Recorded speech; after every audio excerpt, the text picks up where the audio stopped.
with Courtney and Zia of the Dandy Warhols, about to play a show at the 9:30 Club tonight. Welcome, guys. So we'll start off with the 4 questions we ask all of our artists. The first being, who is your dream collaboration? Well, if we're dreaming, that means I can be dead, right? Yes. Jerry Garcia. Does it have to be that I'm collaborating as the Dandy Warhols, or just me? Just you. Billy Nelson. Both very, like, concrete music. Very nice. And what is currently in heavy rotation on your iPods? I just got the Trojan box set instrumentals. So that's, I don't know, that's just started, so I guess that's in heavy rotation. You foresee it being in heavy rotation? Yeah, it's kind of cool. Pete's iPod is in heavy rotation. It's, do you have an iPod? I've got like 6 iPods and I don't think there's anything on them. How many of them? Worth being in heavy rotation? No, I think there's nothing on them. Why do you have them? I get given them, or I buy one because somebody says, hey, I got a bunch of music I want to download for you. Can you give me your iPod? I'll go get another one. You know, just get the little ones, and then they never do, and then I just goes in the box with the other iPods and all the cords and cables and extra weird bits that I might need someday. I don't know. You have like an iPod museum eventually, it sounds like. Yeah. Each generation.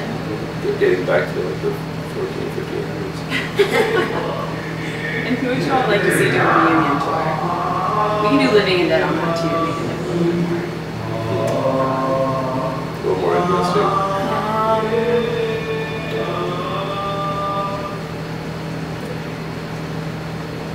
Well, if I could see, I would see the Doors, you know. Right. I want to see, if I could see anyone perform, it would be Jim Morrison. You know, but as far as bands that could actually have a reunion, no one's dead. The real Van Halen. I think that's not too much to ask. It's not. That's in the realm of possibility. Guns N' Roses, you know. But with Slash.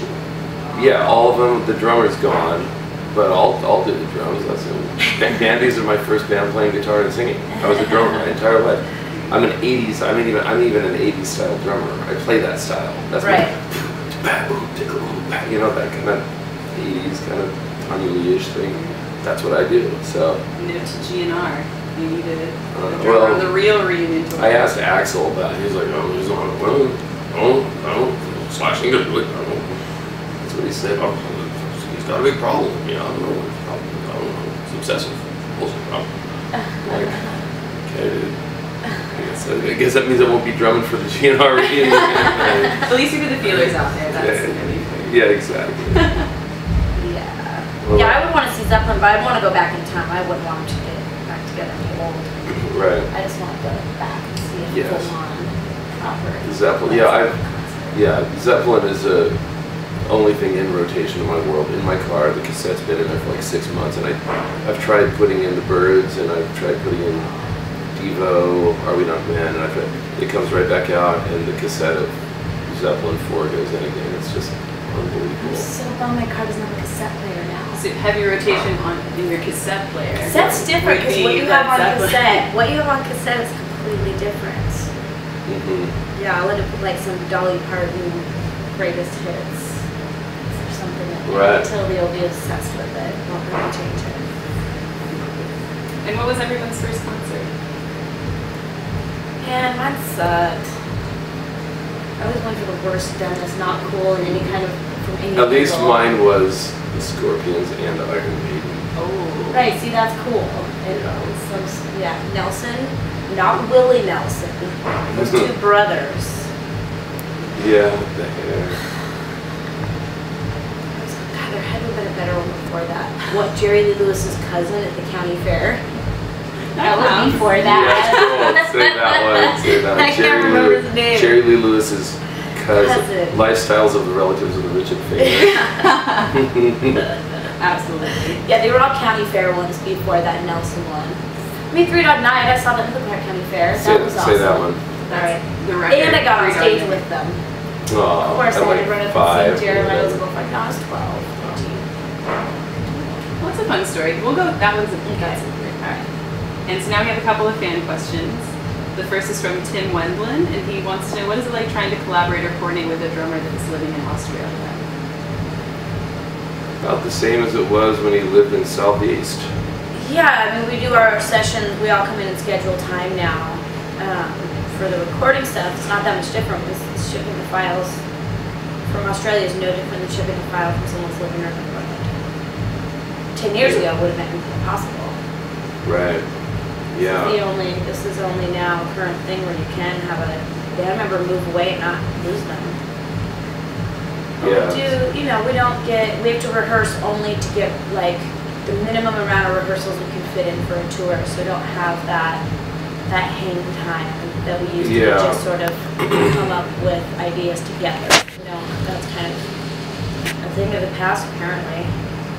Maybe there'll be some few moments, but it's definitely something that's... Fortunately, we have been a band for almost 2 decades, so we're not a band that really needs a lot of practice. We don't need a lot of practice, but it would be nice to just do it. It would be nice just to have that practice where you're just getting together to play, not where you're getting together because there's a gig in 7 days. Yeah. That part is kind of gone. That's the part I miss as far as Brent being away. Recording is great. I mean, you just fly them in and we record, and then if there's any extra BS that needs to go on later, you just change a drum bit. He just books out a studio in Australia and goes and does it, send us the files. So that's... It works. Yeah. And the last question comes from Scott Orr, and he wants to know, how did you come to collaborate with David J?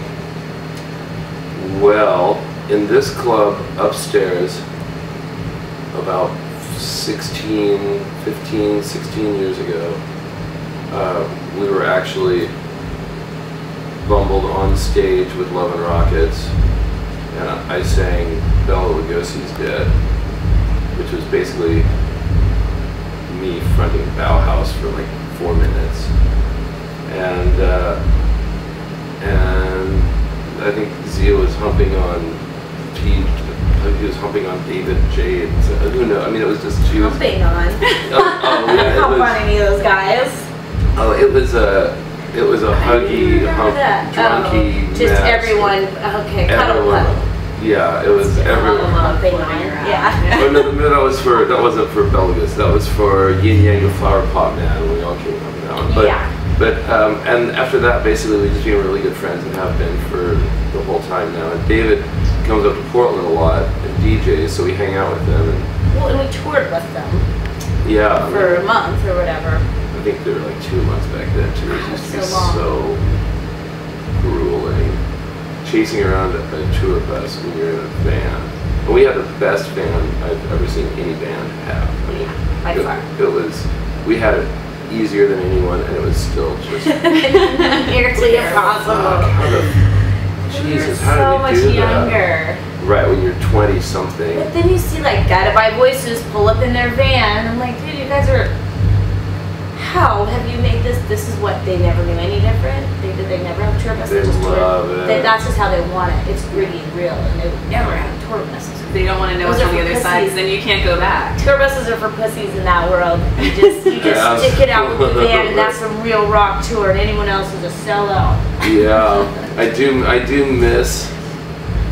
Seeing, we saw every inch of America. That's the thing you give up. Now for sure. we go to sleep and we wake up and we're in a different city. It's much more of a vortex. You don't feel the miles. You don't feel the space between the cities. You just feel tired. But you go to sleep and you wake up the next one. So you just have bus, venue, hotel. Bus, it is. It is not. There's something so beautiful and romantic about it. Yeah, you don't stop in the cactus forest. You don't get out to pee at the tallest thermometer in the world. You just... West of the Mississippi. It's not a road trip. Tour bus is not a road trip. No. Tour van is a road trip with rock shows. Yeah. It's a lot more bonding experience. And the fan experience was great. There comes a point where you don't care. You will never do it again. Yeah, you grow up, you have families, and you want to just get out there, rock, and then you want to, I don't know, just have played. I would rather play fairs and things, outdoor. The festival circuit. You want to become the Grateful Dead. I think is what happens. Well, at least what happened to us is It just hurts sitting in a van too. I did that mini van tour down the West Coast, and by the end, I just was like, my chiropractic bill is going to be so huge. I can't sit in a van for hours and hours and hours. Every joint hurting. Yeah, it's just too old for that. You've got some people chasing your van or your tour bus. Yeah, they're kids. They're like 20. Yeah. 22. They're 22-year-olds. And that's the oldest one. The oldest one is a 22. Yeah, they can do it. It's awesome. They look great. They don't even look tired. God, they wake up every morning just looking awesome. Those Hey, you guys, what are you doing? No. What are you doing? Trying to depuff our faces and like drinking smoothies and jumping around. But yeah, God, they're like, oh man, I just get so bummed when we have a day off. It's like, what are we gonna do? Fucking cause I'm mad. And we all spend 12 extra hours in bed on the day off. We're exhausted. Yeah, it's different. Good for those guys. It's nice seeing it at least. Living vicariously the connection. through the youngsters. Yeah. Thank you all for answering our questions. Have a great show tonight. Thank you.